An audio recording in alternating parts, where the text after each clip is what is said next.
प्रिय विद्यार्थियों, बीए पहले सेमेस्टर के अंतर्गत पिछली मर्तबा मैंने आप लोगों से विद्यापति ने गंगा पर जो लिखा था उस पर बात की थी। आज उस मिजाज से बिल्कुल अलग, भक्ति से एकदम अलग श्रृंगार की एक रचना पदावली से ली गई है, आपके पाठ्यक्रम में संकलित है, उस पर मैं बातचीत करने जा रहा हूँ। आप सभी जानते हैं कि पिछली बार मैंने आपसे यह बात बताने की कोशिश की थी कि दरअसल वे विरुद्धों के सामंजस्य के कवि के रूप में भी नजर आते हैं। आप जानते हैं कि जिस तरह से उन्होंने भक्ति परक रचनाएं की, उसी तरह उन्होंने काम शास्त्र पर भी विचार किया और काम शास्त्र पर विचार करते हुए प्रेम के और केली के अद्भुत दृश्यों को अपनी पदावली में शामिल किया। पदावली बेहद लोकप्रिय है। पदावली की लोकप्रियता का आलम यह है कि वह राजाओं के राजप्रसादों के साथ ही गरीबों की टूटी हुई फूस की झोपड़ियों तक में लोकप्रिय है और गाई जाती है। इतना ही नहीं, भूतनाथ के मंदिर से कोहबर तक उनके गीत लोकप्रिय हैं। कमाल की बात यह है कि ऐसे कवि बहुत कम होते हैं जो एक साथ इतने तरह के लोगों को अपनेपन से भर देते हो। विद्यापति में यह सामर्थ्य थी। लेकिन पद पर आने के पहले कुछ और जानकारी आपको मैं आपसे बांटना चाहता हूं। जैसे विद्यापति के अनेक नाम मिलते हैं। 5 नामों का जिक्र सबसे ज्यादा, आप जिस नाम का जिक्र होता है उससे तो आप परिचित हैं, यानी मैथिल कोकिल से। क्या आपको पता है उन्हें अभिनव जयदेव नाम से भी पुकारा जाता है। इसी तरह कवि शेखर की उपाधि उन्हें मिली। कवि कंठहार नाम से भी वे जाने गए। दशावधान नाम से भी उनकी ख्याति थी। तो कमाल की बात यह है कि इतने तरह के लोगों को अपने ढंग से आत्मीय लगे कि लोगों ने अलग अलग विशेषणों से उन्हें पुकारा। यह उनकी व्याप्ति का एक प्रमाण है। पिछली मर्तबा भी मैंने आपसे ये बात की थी कि वे एक साथ संस्कृत में लिख रहे थे, अवहट में लिख रहे थे और मैथिली में भी लिख रहे थे। एक उनकी बहुत अच्छी रचना है जो उन्होंने संस्कृत में लिखी है, भू परिक्रमा। भू परिक्रमा में मिथिला से नैमिषारण्य के बीच आने वाले जितने स्थान हैं, तीर्थ स्थान हैं, उन सबों का वर्णन उन्होंने किया है। भूगोल पर यह नायाब किताब उस जमाने में लिखी गई जब विद्यापति रचनारत थे। इसी तरह से आप देखें कि एक उनकी किताब थी लिखनावली। लिखनावली में तो वो यह बता रहे हैं कि चिट्ठियां कैसे लिखी जाती हैं, और लिखनावली में चिट्ठियां लिखने की कला जो बताई गई है वो इतनी लाजवाब है कि अवहट की इस रचना को फोर्ट विलियम कॉलेज ने भाषा अध्ययन के अपने पाठ्यक्रम में भी शामिल किया। अवहट रचनाएं जो कि कीर्तिलता और कीर्ति पताका है, उससे आप वाकिफ हैं ही। पदावली मैथिली में है और 1000 से अधिक पदों का उल्लेख मिलता है। लोक मन में बसी है यह बात कि 1000 से अधिक पद उन्होंने लिखे हैं। अब विद्यापति का जो पद आपके पाठ्यक्रम का हिस्सा है पदावली का, वह श्रृंगार का पद है। श्रृंगार की बात करते समय हमें यह ध्यान रखना चाहिए कि कुछ पुरानी किताबें हैं जो हमारी सहायता करती हैं। चूंकि इसमें एक नायिका का वर्णन है, इसलिए आपको यह जानना चाहिए कि नायिकाओं के वर्णन की परंपरा के मामले में हमारी जो एक पूरी रवायत है वह किस तरह से काम कर रही थी। आप जानते हैं कि दुनिया में काव्य शास्त्र पर पहली किताब जिस आचार्य ने लिखी थी उनका नाम भरत मुनि था, और भरत मुनि ने नाट्य शास्त्र के 24वें अध्याय में 8 प्रकार की नायिकाओं का जिक्र किया है। बहुत संक्षिप्त रूप से उन नायिकाओं के बारे में आप अपनी समझ बना लीजिए। पहली नायिका तो वासक सज्जा नायिका है। वह नायिका जो अपने प्रियतम के आगमन के इंतजार में श्रृंगार कर बैठती है और वह स्थान जो मिलन का है उसे वह अनेक तरह से सजाती संवारती है। इसी तरह दूसरी जो नायिका है, विरहोत्कंठिता नायिका। नाम से ही स्पष्ट है कि जो वियोग से व्यथित नायिका थी उन्हें इसके अंतर्गत रखा जाता था। नायिकाओं का तीसरा प्रकार है स्वाधीन भर्तृका नायिका। वह नायिका जो अपने पति को अपने वश में रखती है, यानी जिसका पति उसे बहुत मानता है और मानने के कारण ही उसे बहुत आनंद मिलता है। चौथे तरह की नायिका है कलाहंतरिका नायिका। अब झगड़े के कारण वह अपने पति से अलग रहती है, ऐसी नायिकाओं को कलाहंतरिता नायिका के अंतर्गत रखते हैं। एक प्रकार है पांचवा खंडिता नायिका, अपने प्रेमी से नाराज बैठी है नायिका, वह खंडिता नायिका के अंतर्गत आती है। छठा प्रकार है विप्रलब्धा नायिका, प्रेमी से धोखा जिसे मिलता है उन नायिकाओं को इस श्रेणी में रखते हैं, यानी विप्रलब्धा नायिका में। सातवां प्रकार है प्रोत्साहित भर्तृका नायिका, यानी जिसका पति परदेश में रहता है। यह जो आठवां प्रकार है उसी से संबंधित है आपके पाठ्यक्रम में शामिल पद। अभिसारिका नायिका, वह नायिका जो अपने प्रेमी से गुप्त रूप से मिलने के लिए जाती है, बाधाओं की परवाह तक नहीं करती कि उसके रास्ते में कौन कौन सी दिक्कतें आने वाली है। कई बार तो वह सांप, बिच्छू इत्यादि का भय भी उसे नहीं सताता और अपने शील और मर्यादा को ताक पर रख देती है। उसके मन में मिलन की उत्कंठा जिस तरह से हिलोरे मारती हैं, वह तमाम तरह के बंधनों को तोड़कर अपने प्रेमी से मिलने के लिए प्रस्तुत होती है।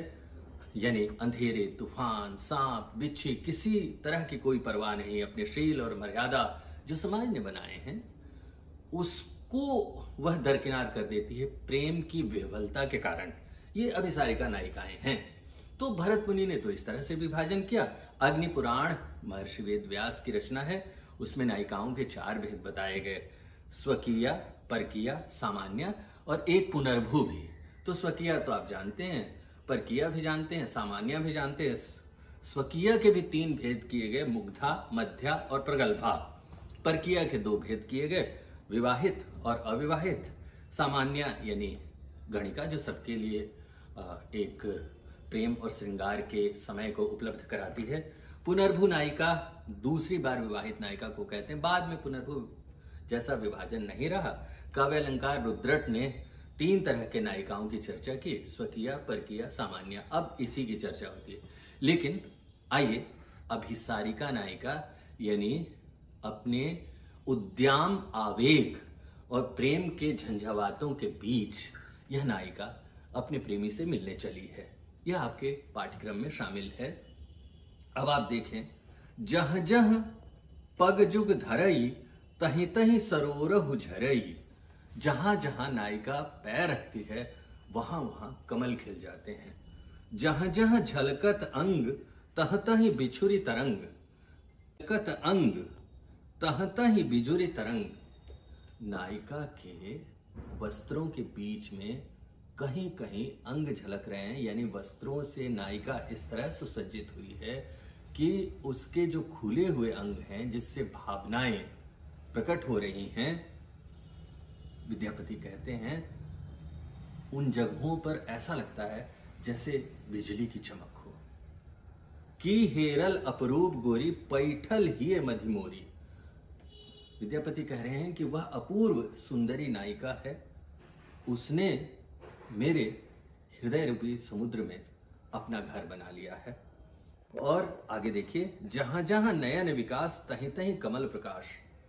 वह अपनी नजरें जहां जहां डालती है वहां वहां कमल के फूल खिल उठते हैं। जहां लहु हास संचार तहीं तहीं अमीय विकार। अब जहां वह हंसती हुई गुजरती है वहां वहां क्या होता है, अमृत की बरसात होती है, विकार टल जाते हैं। जहां जहां कुटिल कटाख ततहीं मदिन सरलाख। तिरछी निगाहों से जब भी वह देखती है तो ऐसा लगता है जैसे कामदेव ने अपने लाखों सरों से यानी तीरों से आक्रमण कर दिया हो। अब आप देखें, तिरछी निगाहों के जादू पर बाद के कवियों ने भी लिखा है, कोई मेरे दिल से पूछे तेरे तीर नीम कश को, ये खलिस कहां से होती जो जिगर के पार होता। अब मीर जैसे शायर ने कहा कि तिरछी निगाहों का क्या जादू है, वह कोई मेरे दिल से पूछे और यह खलिश यानी यह तड़प नहीं होती यदि उन तिरछी निगाहों का जादू सीधे मेरे हृदय पर आक्रमण करता हुआ उसे भेद न देता। अब सूरदास को भी याद कर लीजिए, जो विद्यापति के बाद के भक्ति काल के कवि हैं। अब कैसे हूं निकसत नाही, तिरछे हुए जोड़े। तिरछे निगाहों का यह जादू। विद्यापति पहला, यानी सूरदास के पहले और मीर के पहले भी तिरछी नजर के जादू पर, यानी कटाक्ष के जादू पर कह रहे हैं कि यह तिरछी निगाहें जहां जहां पड़ रही है वहां वहां ऐसा लगता है जैसे मदन ने लाखों शरों से, यानी लाखों बाणों से आक्रमण कर दिया हो। हेराइत से धनितोर अब तिन भुवन अगोर। कह रहे हैं विद्यापति कि इस सुंदरी नायिका को देखने पर ऐसा ही लग रहा है, हेरना माने देखना, ऐसा ही लग रहा है जैसे तीनों भुवन मिल गया हो संपत्ति के रूप में। पुनु किए दर्शन पाप अब मोहे इत दुख जाप। नायक यह सोचता है कि ऐसी सुंदर नायिका, ऐसी अभिसारिका के लिए प्रस्तुत होने वाली नायिका को फिर मैं कब देख पाऊंगा।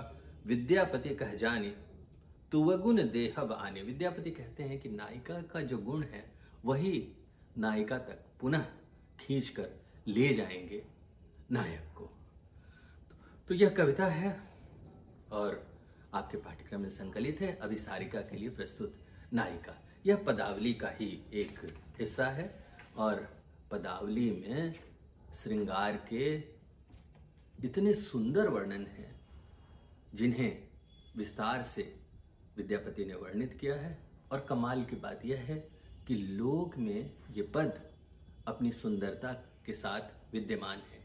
यही कारण है कि संस्कृत, अवहट, बांग्ला आदि में लिखने के बावजूद विद्यापति मैथिली के महाकवि के रूप में याद किए जाते हैं। पद में जो कहा गया है उससे तो आप परिचित हो लिए, यानी आधार पद का परिचित हो चुके हैं आप। पुरानी शब्दावली में इसे ही भाव पक्ष कहते थे। अब हम शिल्प पक्ष की बात करेंगे, यानी जिस अंदाज में बात कही गई है। बात तो वही होती है लेकिन कवि का अंदाज़े बयां उसको बिल्कुल अलग स्वरूप प्रदान करता है। विद्यापति इस मामले में शानदार हैं। आप जानते हैं, अपभ्रंश के केंचुल को छोड़ती हुई जो नई भाषाएं आई थीं, वे भाषाएं मैथिली थीं, बांग्ला थीं और पुरानी हिंदी भी, जिसे राहुल सांकृत्यायन कहते थे। अब मैथिली की यह जो रचना है उसमें अलंकार शास्त्र की दृष्टि से विचार करें और भाषा की दृष्टि से विचार करें तो कुछ बातें हमें साफ तौर पर नजर आती हैं। एक तो यह बात कि यह पुरानी मैथिली है जिसमें अपभ्रंश के उत्तरवर्ती दौर अवहट और अवहट के बाद एक नई तरह की भाषा अंगड़ाई लेती हुई दिखाई पड़ती है मैथिली, उसमें यह कविता कही गई है। एक तो यह बात। दूसरी बात, इसमें 3 तरह के अलंकारों का प्रयोग आपको दिखाई पड़ता है। सबसे पहले तो जो अलंकार हमें नज़र आता है उसके बारे में हम विचार करें तो एक बहुत ही प्रचलित अलंकार है जिससे आप लोग परिचित हैं। उसमें शब्दों की समानता दिखाई जाती है, यानी उसमें शब्दों या पदों का संयोजन इस तरह से किया जाता है कि एक से दूसरा पद मेल खाए। इसे हम अनुप्रास अलंकार कहते हैं। पहली पंक्ति में धरई और इसी के बिना पर अंतिम शब्द है झरई। इसी तरह दूसरी पंक्ति में देखिए अंग और फिर तरंग। तीसरी पंक्ति देखिए गोरी और मोरी, विकास और प्रकाश, यानी पूरे पद में अनुप्रास अलंकार की छटा बिखरी हुई है। इसी तरह उत्प्रेक्षा अलंकार देखिए। उत्प्रेक्षा अलंकार में होता यह है कि हम अपनी भावना को ज़्यादा बेहतर तरीके से बताने के लिए अनुमान करते हैं, अनुमान लगाते हैं।